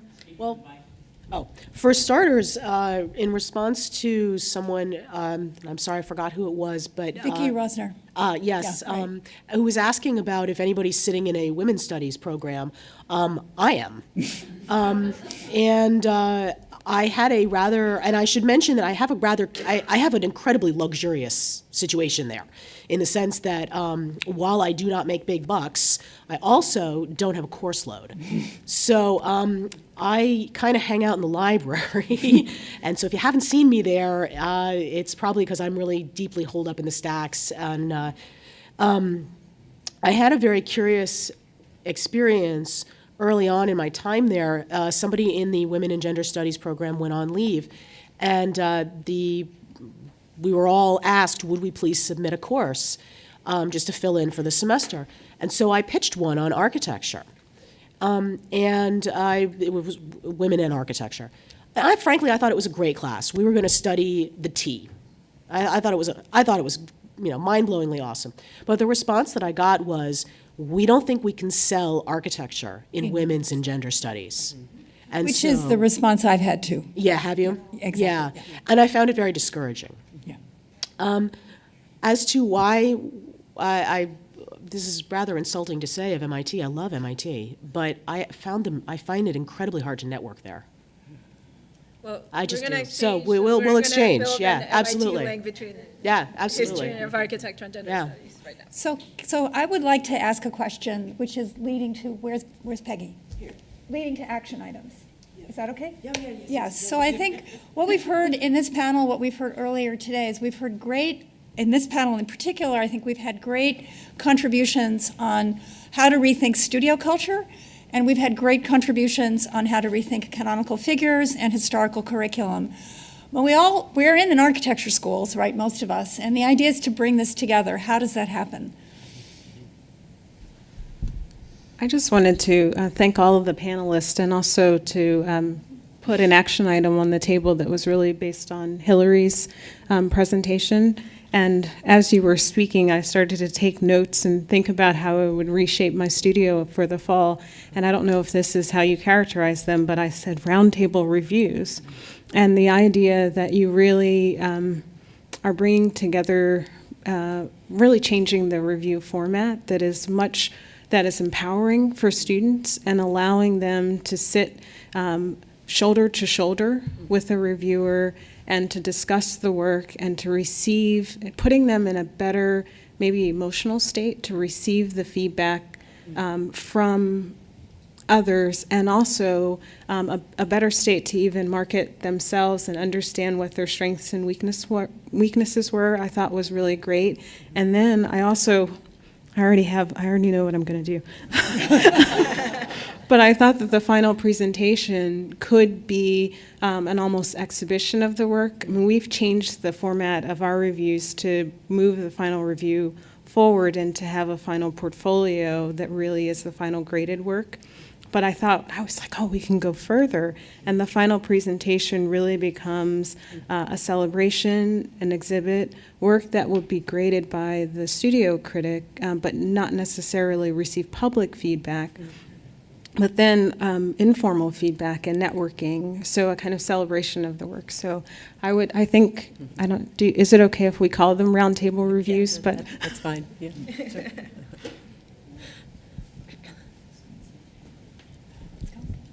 So Marta, to take that comment and help it answer your question, I think that round table includes the quote-unquote historian. I mean, the way history is the context in which every design project exists. You know, the city is the context, but so is everything that's ever been imagined, written, or drawn that has some bearing on whatever it is you are designing. So if the context in which the design study lives is the context that you can bring to that discussion, then the life of that project will change before your eyes for that student. And so I think it's a little simple in a way. And we don't do it now with, even with male-dominated histories. But but it seems that maybe those two changes go together, Christine. I have a different question for the panel and for the audience, but this is the curriculum group. So I would like to know what you think of this current trend toward global architecture and teaching history of architecture everywhere in the world when you have absolutely no exposure to it in your educational background, nor do most of your professors have any. So what's going to happen to the questions that you're raising? Why is it so difficult to teach architectural history when now the first thing I find from some of our PhD students is they're assigned to teach this new global history. Every school has to have it, and I know they're not prepared to have it, and they certainly aren't going to be spending time, very detailed time. So I just wonder if you'd comment on whether this is a backward step, the way that parametric architecture in the curriculum was a backward step toward more sensitive history and so on. So. I can jump in. Oh, do you want? No, you go ahead first. No, I think it's a big question, and I think that we are seeing a tremendous splintering of the profession, which is fascinating and also complicated. So I think when we talk about this initial history, I think, that women are so outside of the regular canon. So that has to be addressed. I think, what does it mean to even begin with an essential architectural knowledge is so complicated. I don't know that, that we could agree, on one trajectory. But I think, what does it mean to have a really strong basis? Is it a typological, is it looking at the development throughout the world and seeing how things have sort of shifted over time? I'm not exactly sure, but I'm all for global approaches. How that gets integrated back is really ask the question is what are we talking about? What are the fundamentals? So I think it's a great opportunity for us to really think about those questions.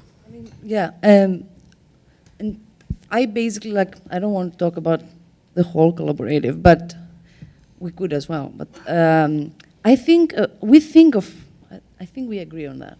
We think of global.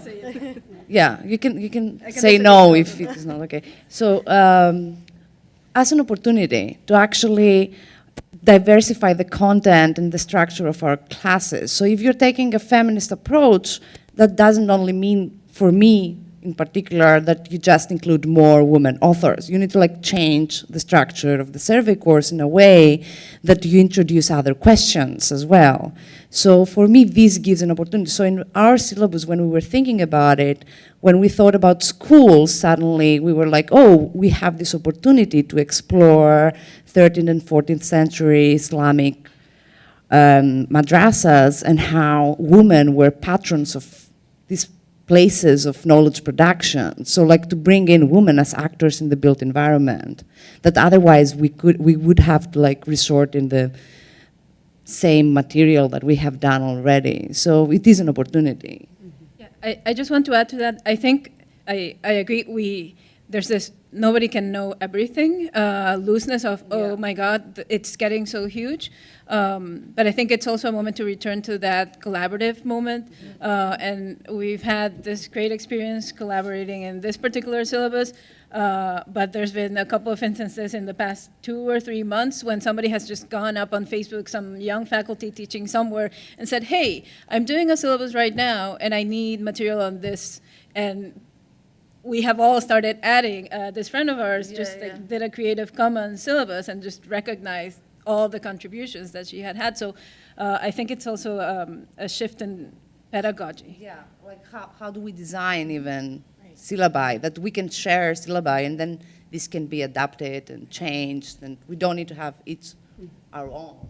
Yeah, there's another endeavor ongoing, started out of CUNY, called the Art History Collaborative, which Karen Shelby and Michelle Fisher are working on. And it's, although the outcome is different, well, the syllabi are different. The idea of shared work and of posting resources, both thematic and period-based, are there. It's extremely interesting, and it also engages the internet as a means for exchange of ideas and the sharing of information and problem solving. It's a really, really great site.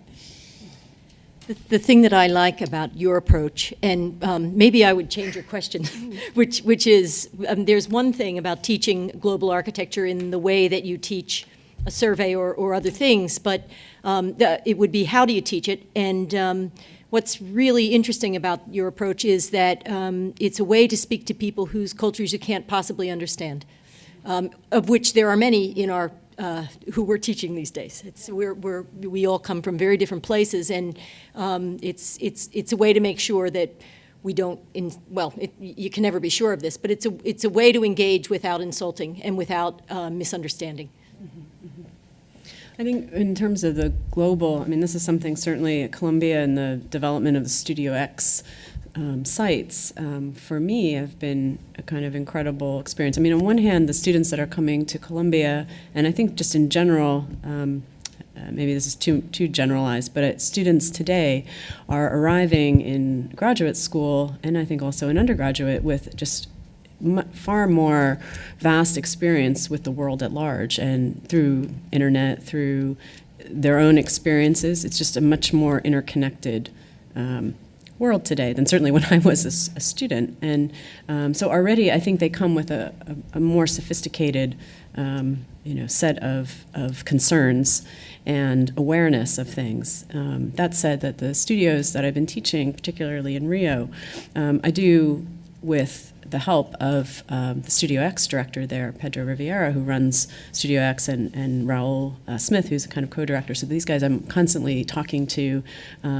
sharing the syllabus with, asking for their input, and the students travel there. So I think this is also one of the things that, especially when there's travel involved, I think that changes radically what we're talking about in terms of teaching. That it's one thing to sort of teach a class, but it's another thing to actually send the students somewhere and have them engage. And so, at least for me, I can see a kind of strengthening in the curriculum through that experience, not just through a kind of isolated, that you'd never travel. So if there's a way that I think schools can sort of strengthen this idea of the global through certain certain situations. That's not to say that the city should become this kind of case study either. Yeah, well, it's difficult with urbanism, and I certainly was not suggesting that the sensitive approach of site-specific and context-specific, that we all have to think non-Western. That's not my issue. The issue is the survey course, that the monuments are going to be picked up, but now no women in the monuments of the Western canon, but no women in the monuments of the global. And that's what I was really commenting on, rather than our own sensitivity and involvement in issues that are non-Western. Yeah. I comment also to continue this discussion. I think it's really important to share and to discuss this possibilities to collaborate in creating the syllabus and so forth.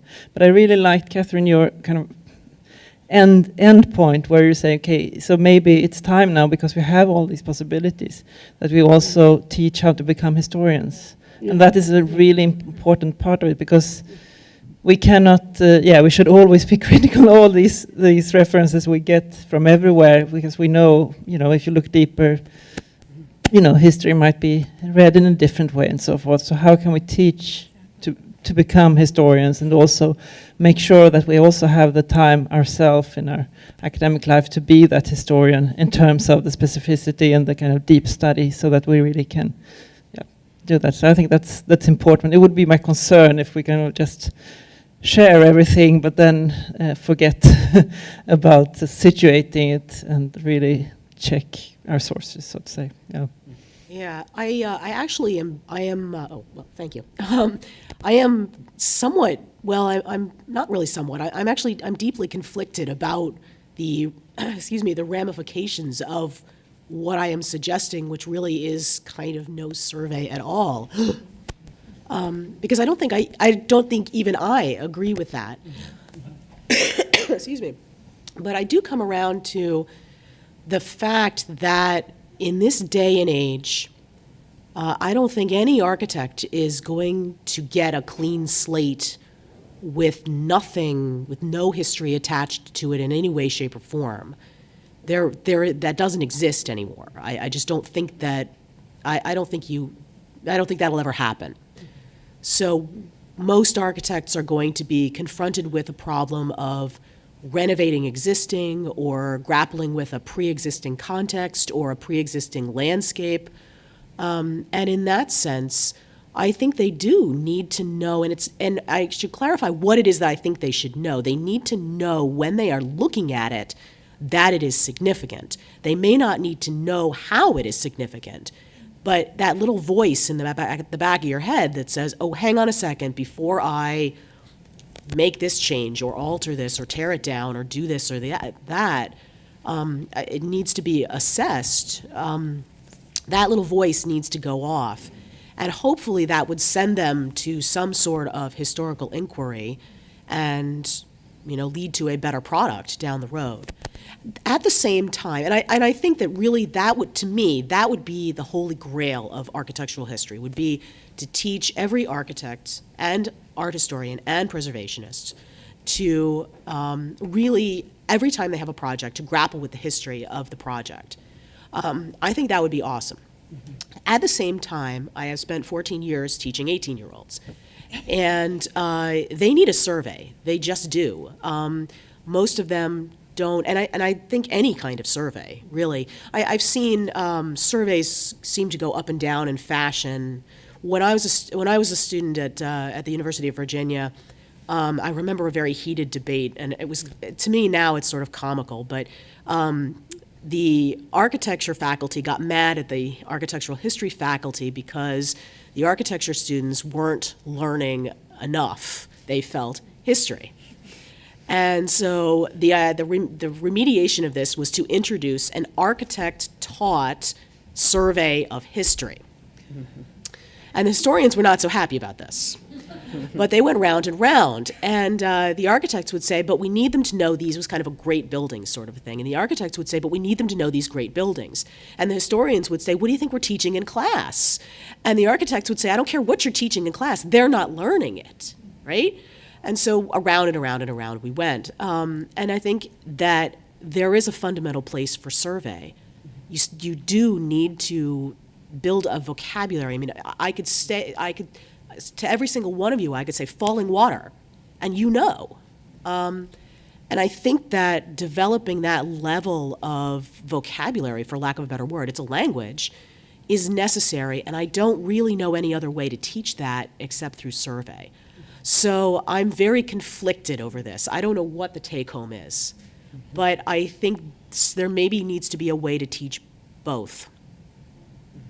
One thought, building on what Katya was saying, then Catherine, and also a comment from the last group of, on the one hand, there's content, the content of the syllabi, but then the methods of constructing the syllabi, and the methods of thinking through history, because that connects across the survey approach, and the methods of questioning what is history. Someone like Ivan Illich, for example, he approached history working with body historians like Barbara Duden, his partner, asking questions such as, history is written by those with the voice, so therefore instinctively, reflexively look for what is not voiced. That can become a very simple seed of methodology that becomes practiced in how you look at history. So whether it's a survey course on you cite falling water, okay? You take a page from a FAAC's approach and say, well, how were groceries delivered to falling water? Who cooked the dinners? Who prepared the food? Who constructed the buildings, etc. You can look at the untold story of even the survey examples, let alone you can look for the unrepresented voices of buildings designed by other groups. Benjamin would say you rub history across the grain to get anything interesting from it anyway. And you're constantly validating the work that you're doing as you're going. What that builds, which came up yesterday and earlier today, is empathy. Empathy is the value of practicing history, and that's the food that helps us in the methods of our own design in the present and in the studio. And to connect to what Deborah was evoking, was that the review process that you're critiquing, rightly so, an important part of the review process, important, also problematic, is that it is a spectacle. You invite a few critics, you invite a few people who are in the spotlight for that moment, and it naturally sets up a combative, everybody has 30 seconds or a few minutes, and they're arguing for the spotlight to say the most controversial thing or the most powerful thing. Just reduce the spectacle a bit. And there are many ways of doing it. One way that I had tried out many years ago and then brought here 10 years ago, and first time I ran it, I was told, there's no way this can work, was to invite as many critics as students in the classroom, put it up like an exhibit, like was being discussed, like you were saying, you were suggesting, and have one-to-one conversations, and rotate, and just have that for 5 to 10 minutes. Students leave talking with 10 to 15 or 20 voices. They summarize. The contact is then you round up with those students at the end and follow up with them to understand they've digested the different voices that came out. That helps them absorb in a way which is intimate, not deer in the headlights, where they don't remember anything except the pain of going through it. And then that mode of review can be balanced with the stand up and present, because the truth is we can create a safe environment where we're bending over backwards to make it safer, but then the rest of the world that the students actually go out into is not so safe. And we also have to prepare them and develop those reflexes and skills to have confidence in those arenas where they are getting in front of a group and pitching their ideas and trying to persuade people that their vision is worth investing in.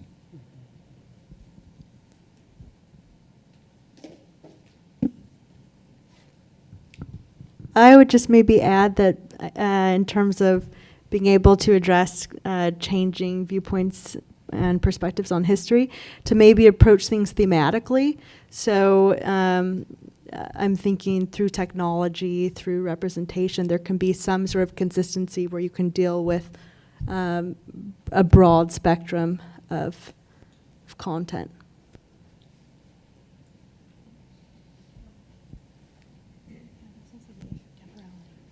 I think one of the things that's important for us to try and tackle, particularly with respect to kind of action items, and this has already been alluded to, but the content is really only part of the problem. Because whether it's sort of more inclusive of women, more inclusive of global content, whether it takes a thematic approach, we're still dealing with a kind of siloed pedagogy in which studio culture is divorced from what gets taught in allied courses. And I think that's a real issue, because we can have, let's call it feminist content in a survey class, but it's still going to be a survey class that is not always regarded as central to the architectural education. And for those of us who are teaching in accredited programs where we have NAAB requirements looming over our heads, that's a real issue. And I think it goes back to what you raised, Marta, about how do we bring studio and these other things together. And I think to me, that's the real challenge, and that's what we struggle with constantly, because we can keep revising our syllabi, and that's not really solving the much bigger issue about bringing, and one of the things that's been great is listening to people almost coming back to the sense of what post-structuralism has taught us about feminism and what that means in terms of how we actually shake up pedagogy. And that's different than content. And I think that's a real struggle for me as a historian who's always taught in schools of architecture. That's just a struggle. And I don't have an action item there, but I'm trying to get back to how that becomes actionable. I think it is the question it is a central question. And I know, for instance, in the surveys that we teach, we have, in the surveys we teach at City, or at least the sections of it that I lead, we very much embrace we're going to teach students to think like historians and to use the tools of historians because they're useful for architects to know. And part of what I insist on, and the colleagues with whom I work join me in this, is that we treat architecture as the history of space. We don't do it exactly like you do, and I'm really impressed with your streams. I think they're very provocative and very interesting, but just in the context of survey, if you raise the Lefebvrean point that space is produced, that it's a social, a physical, and a discursive artifact, whether we don't get the 50-50 in the history in every example, we do raise the question of how do we think about space, and we cannot get that question raised in our studio curriculum. We just can't. It's not. But why? Why is this so difficult? And it is difficult, I acknowledge. It's so difficult, and we can teach the world, we can do this, we can do that, and we still have within the studio curricula, we have the basic examples are either the canon, or the buildings from the past 20 years, and that's it. It's very hard to break down those boundaries. But, and gosh, I wish but there I was was a historian on every review, but we don't. Hilary and I were just talking about a studio that she's teaching on Rio, why not have a historian come in and talk about Rio? It seems to me so easy to do, and yet it isn't. I mean, as long as I've been teaching the schools of architecture, I've been saying, why, if you go to Mexico City, don't you have a seminar that prepares you to go to Mexico City, along with the studio, Yeah, it never can get into the curriculum because the studio masters don't see it that way. Every semester is another studio or something. I mean, I do here in New York and also in Rio. I mean, we have someone come and talk about housing and I mean, one of the things, for instance, I'm doing which is, has been done in discussion with our new dean, Amalia Andros, is that that we together have worked on the core coming to the school as junior faculty over the last 4 years. And, now that she's dean, we're able to now actually take some of these things and really do something, includes in teaching in the core studio in the housing that I lead. Reinhold Martin is going to join, and one of the studio days will have a 2-hour time where all 90 students are going to hear him talk about representation, and then within that he will have a few housing projects, so that there is now a kind of tightening and strengthening. And, you know, Christine, actually, one of the things I wanted to ask you about was I totally agree about the syllabus and introducing women into it. I think one of the most challenging parts of that has to do around this issue of, and Laura, what you're talking about, the kind of thematic, around technology. Because, you know, recently I've seen a syllabus from someone who loves this idea of intersecting history and technology through the text sequence.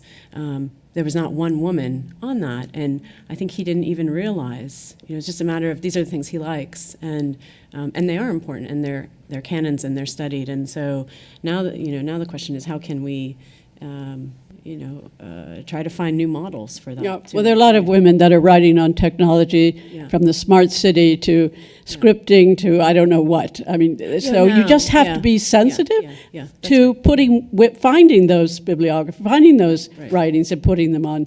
It's as simple as that. For sure, I totally agree. But I mean, you know, if you go back to 1800s, it becomes a little more difficult, let's say. So that's the issue. Even where does a kind of contemporary or modern history, like what are those dates, even as a kind of question? So, can I just say one thing? I think the discussion about how to bring history or let's say even technology into the studio is one direction, but I think the other direction is also to think that design invades all the other things that we don't think of as design. I think history and theory is design. I think professional practice is design. I actually think our technology courses are design. And if in some way we could get rid of this dichotomy between this thing is design and it's housed in studio and the rest of it is kind of background knowledge that you're going to have to figure out if you're going to, you know, make it relevant, how you put it in your studio object.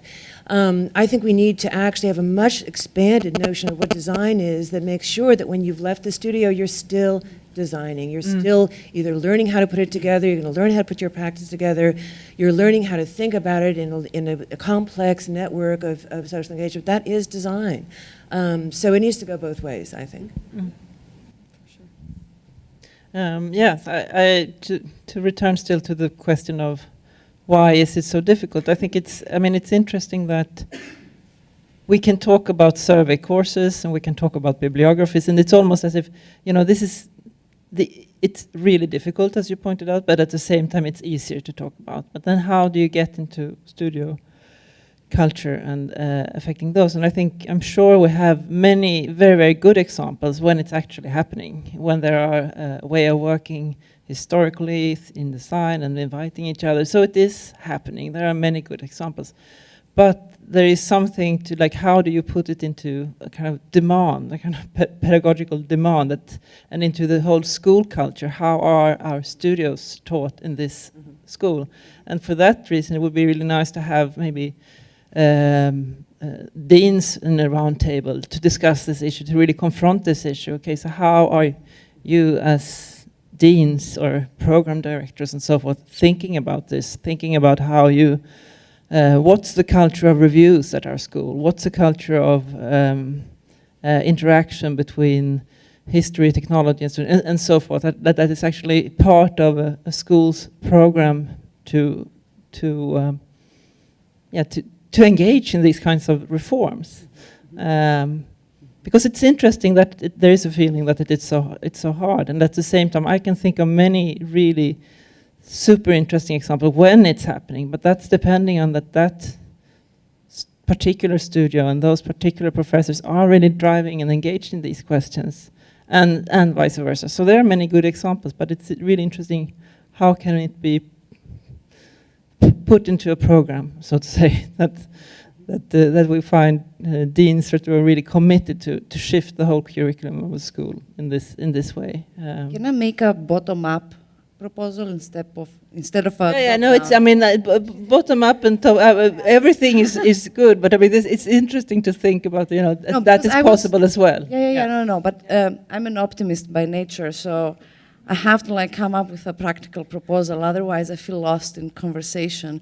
So what if we rethink, for the survey course, because I'm thinking about this more than I'm thinking about studio, I'm not teaching studio, so I'm sorry, but I think we can create a dialogue in this way, like introducing historians in the studio culture, that's one way. Another way is introducing studio culture into history courses. So for example, I have experiment a little bit with, instead of having people doing response papers, yes, they need to learn how to write, and you can have them do response papers, have them do a creative assignment, like for example, create a map or a diagram of this building or of this movement, or look at these books and try to see how they articulate an argument by design. So invite some of the language that they learn in studio to be part of how they learn history. So create bridges that then can be fruitful for the future.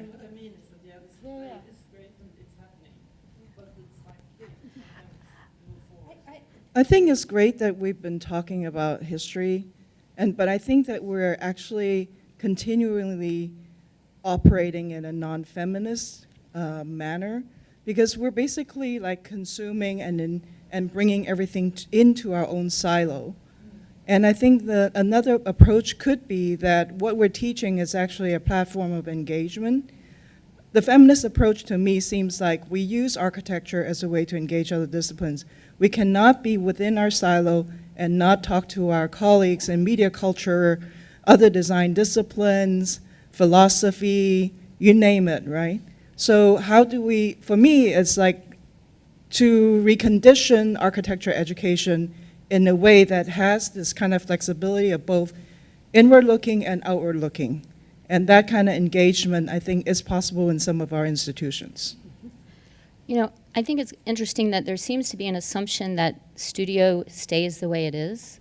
And I think for me, one of the very fascinating and inspiring things is the way you and FAAC and even the network genealogy are thinking about this in a very different way, which has to impact the whole curriculum. So I mean, I think it's really problematic that we are talking about it in such individuated ways, because frankly, I think studio is not working, and I think it's a huge waste of time in some ways that could be re-explored and repositioned through the whole curriculum. And the way that you're thinking of these interrelationships that are so critical to the socio-political and economic building of our world, our students have to understand that and have to be able to manipulate and engage in that.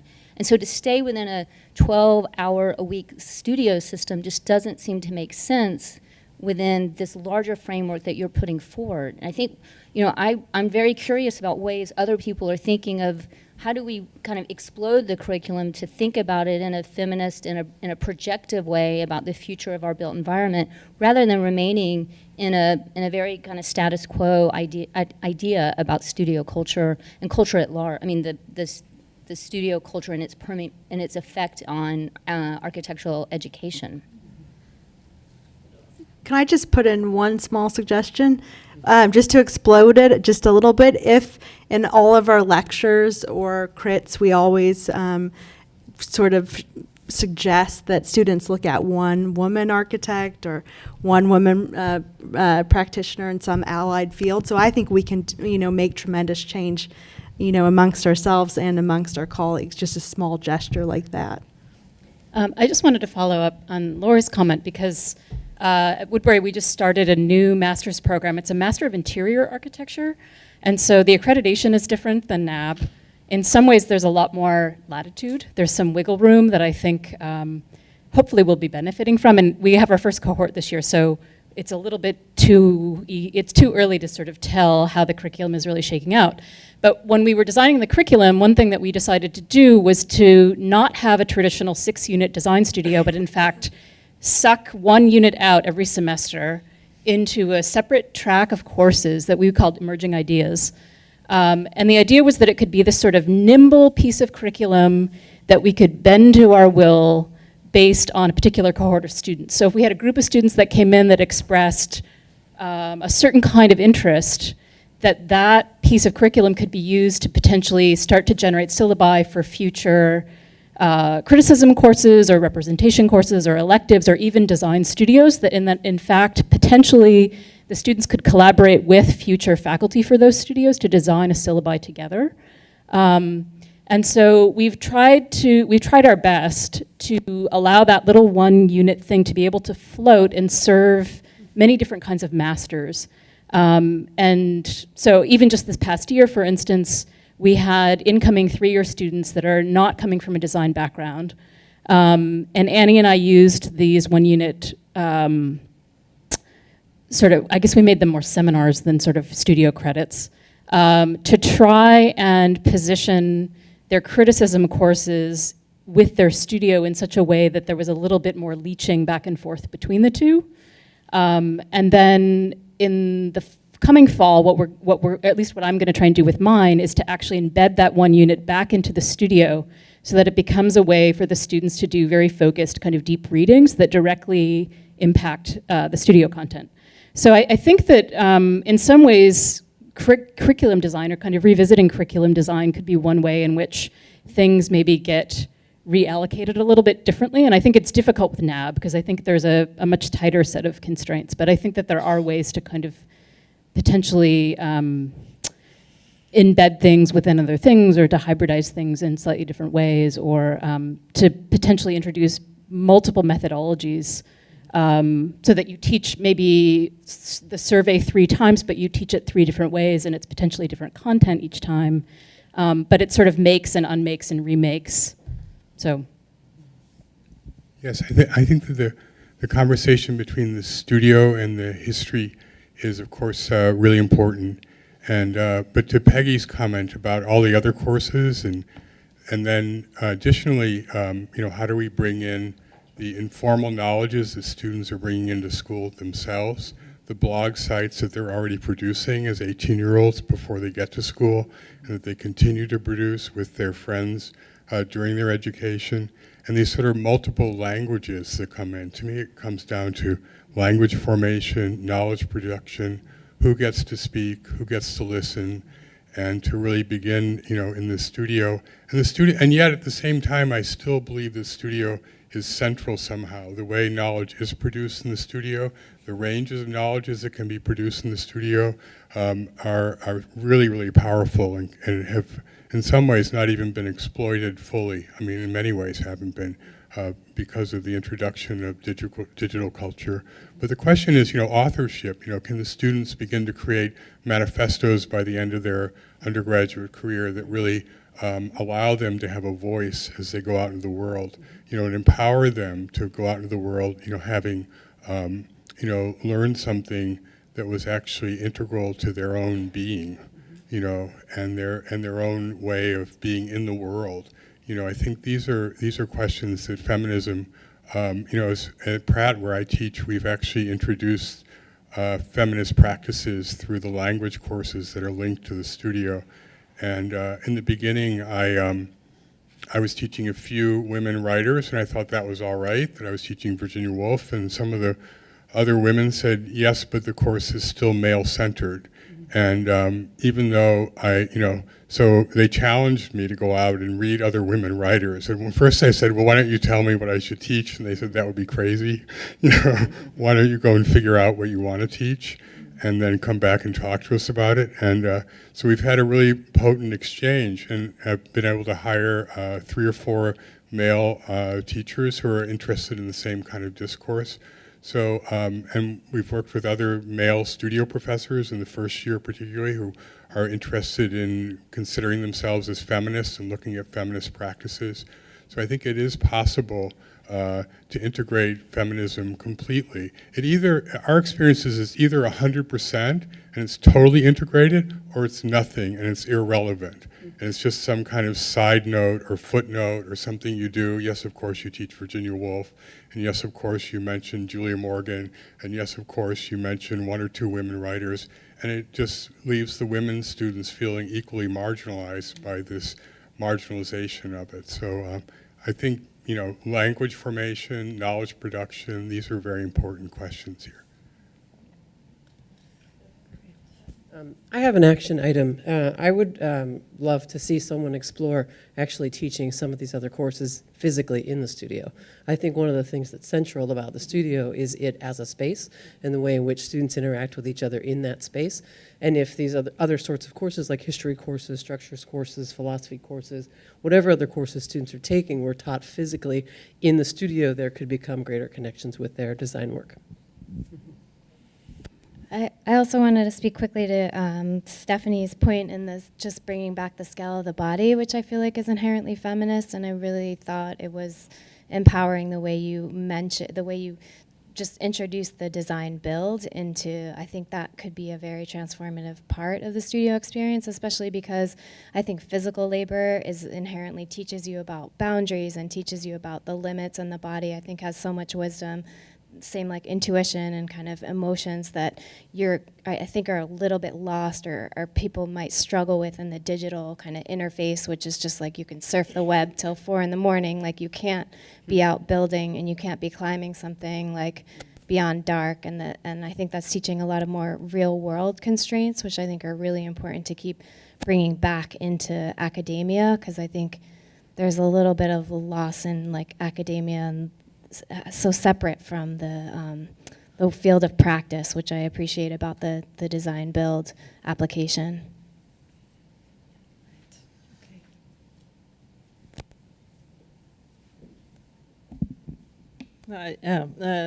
Listening, I wanted to clarify what I tried to say before. What I think is, I mean, because there are so many really good examples of what one can do, when we are also seen today great examples. But the question is more like, why is the studio space so kind of holy for, I think, to really to kind of assume, as you say, okay, if a school actually says that, you know, feminism is at the heart of our school, and we are requiring all our studios to consider this, and we want to see a plan for how you think that. And of course, that would be a long transformation to do. But that it's, I mean, I think part of the problem is that it's, I mean, that it's a kind of, yeah, that it's just a, it's, the problem is that we have all these good examples, and at the same time we still have the frustrations, because it's almost embedded into studio culture from so long time back. So that's why I thought it would be interesting to kind of challenge deans and chairs of program to say, okay, why, I might personally think this is important, why do I think it's so difficult to change? To kind of challenge that and to really ask those questions. Statement about this. I'll try to turn it into an action item. I learned in the past year that in the United States, the percentage of faculty members who have been students at Ivy League graduate schools of architecture is way above 75. So this whole idea of stop the self-replication that came up yesterday, in the deepest feminist sense, comes out of me not replicating myself, right? I came from there, I'm in a very different place, I have to reinvent myself in order to not drag forward a bunch of old white guy, Peter Eisenman bullshit into a situation where it just really doesn't matter now. I think that notion of the deans not self-replicating goes to courage about hiring. So just to follow up on both of these points, which I think are crucial, I would ask if we could think about one of the phrases that Christine used to describe what Alison Smithson was up to in those rather extraordinary notebooks that you found. And that is that they were trying to understand something that which is not quite architecture. And I wonder if that phrase, I think that phrase cuts through every presentation we heard here today, or at least the interest in understanding some aspect of that. And I wonder if we might use that as a way, or perhaps make that an action item, or figure out how we might turn that into an action item in order to challenge the self-replication of our own, the replications of ourselves and the turning of ourselves into agents of into change agents. How's that? Is that getting there? Yeah, and let's get Christine's book published. But let's not. Yes, let's do that. But I do want us to come back to this question of what is something that is not quite architecture, and how do we bring that insight and that question into not only thinking about history, which actually I think historians are pretty good at, but what do we do how do we bring that into studio? So I think for me on that point, and coming back to the embodiment issue, in order to self-replicate, I think we have to be extremely self-aware of ourselves, of our histories, where we come from, how we think, and also to look for these kind of qualities in our students and to celebrate the unusual, to really look at who we teach and say, okay, this person is maybe not a great designer, but they are a fantastic leader, or they are a fantastic maker, or they are a fantastic, anything, any of these other modes of success in design and design education. I think we have to be really aware of themselves, are really aware of those things in ourselves and in our students, and make sure that we continue to talk about these things and continue to celebrate these alternate models of success in education. I wanted to note, Stephanie, that you used the term unexpected skills and talents, that students find those by making. I also just wanted to note that you didn't say design build, you said design make. And that's a really important distinction, I think, that goes back to your point, because what are we're really most comfortable making, but what is it and how? And can you allow many different making practices to exist side by side? Yeah, I think that's exactly it. It's also questioning the kind of role of design and making sure that, to Peggy's point also, that design, everything is design. Mm-hmm. Design never stops and should never stop, and you should look at basically everything you do in your career as an act of design. I would like to take the question of the Dean's Council and make it an action item by saying that we could, kind of in the spirit of please diversify your panel, we could basically draft something that requests or requires deans to basically rethink studio culture from the top down, but as well as the bottom up. Because it seems to me the big elephant in the room is studio culture, that the issue of self-replication comes in studio culture, that the white male ideology is basically produced there, even as there are many, many models of how to do things different. I think myself, peers, we're all trying to break that model, but the question of how it takes hold, that's where the Dean's Council idea, I think that's where that's coming from. And so perhaps we could just make something like a Twitter feed or some kind of campaign that just requests or gets people to sign up on or spend time thinking about how to change the culture. One is letting people sleep. I think that's really important. So, an action item, to me it seems like part of what has to happen, deans would definitely respond to students. So if students came in and said, we're not working, we need to sleep, we're not working past 12 o'clock, we're not working past 8, the deans would listen. If faculty say it, I don't think they would listen as much. So I think some kind of campaign that everyone could, get on the bandwagon with in one way or another, and I don't know. So it's not just a request, but it's really some sort of action, really action item that gets people to change things. Can I also say something to this? As I feel strongly that as we have seen more and more women in school, and certainly where I'm teaching Columbia with many women faculty, I feel like we would be remiss not to, and I don't think this is going to go over very well, but I'm going to say it anyways, to think about also, we still have to think about men in all of this, and young men, and white or not, but just what is their role in this? How are they being supported? That we have to, as teachers, have to create environments for everyone.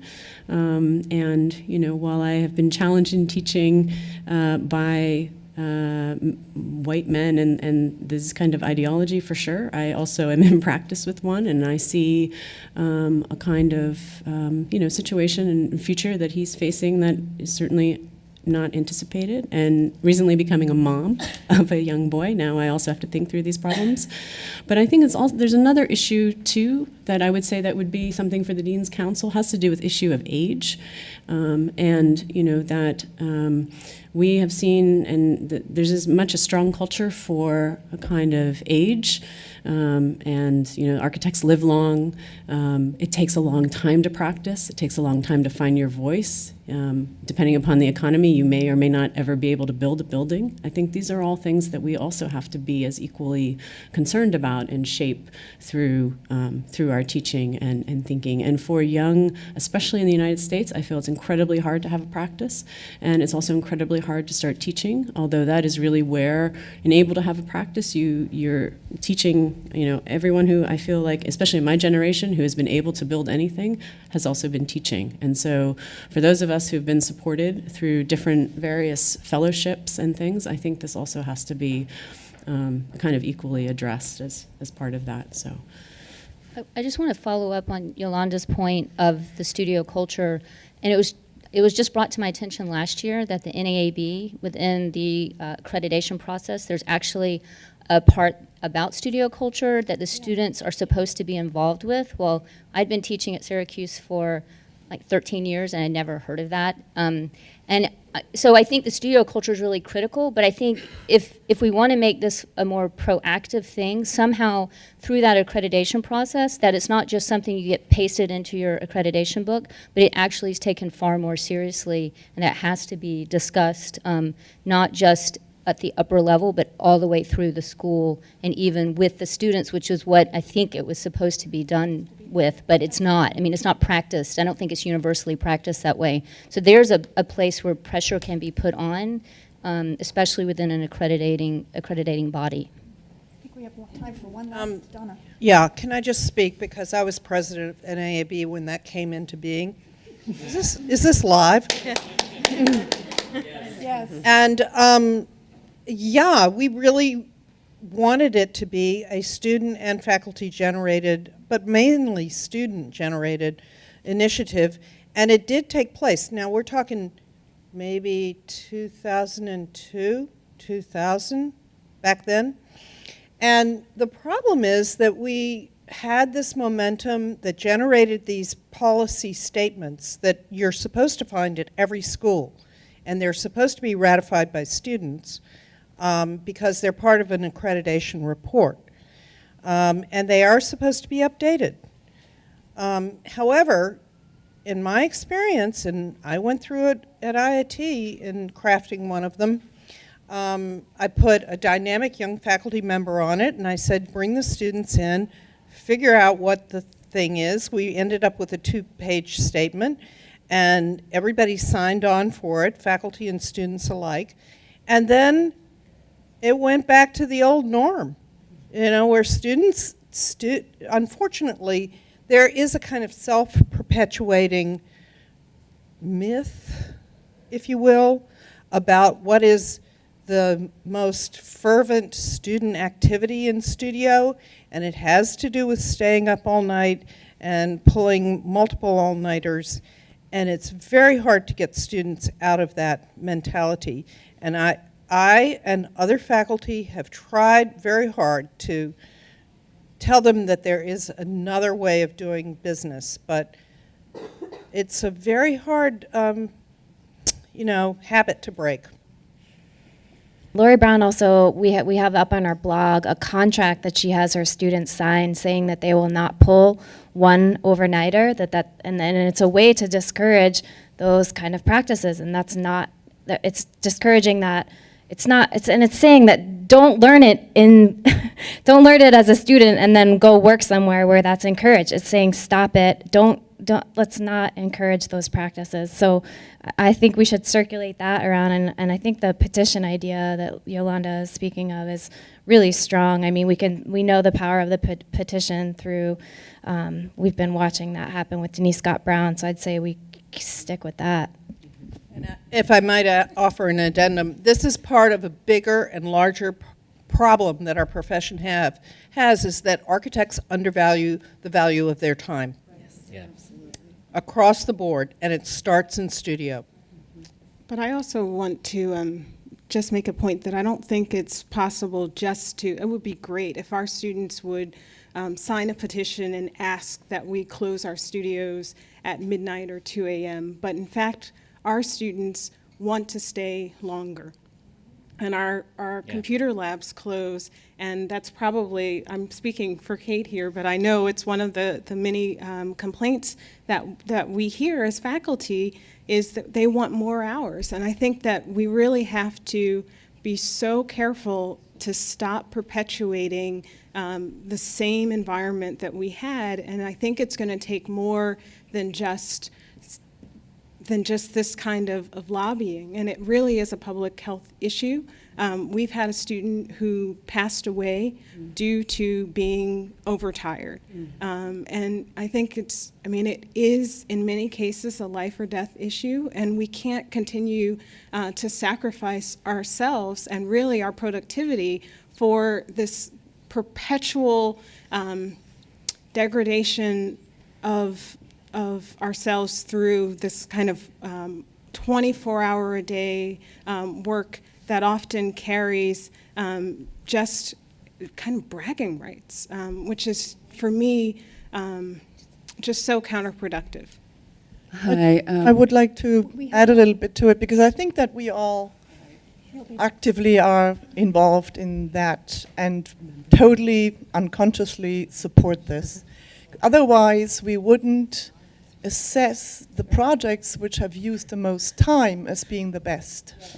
And all the juries and every discussion and every desk grid and everything we do, we totally produce exactly that culture. And there's no assessment, for example, in relationship to strategies. There's no positive assessment in terms of time strategies. At the end of the day, we the ones who actually judge, and we judge accordingly to the tradition.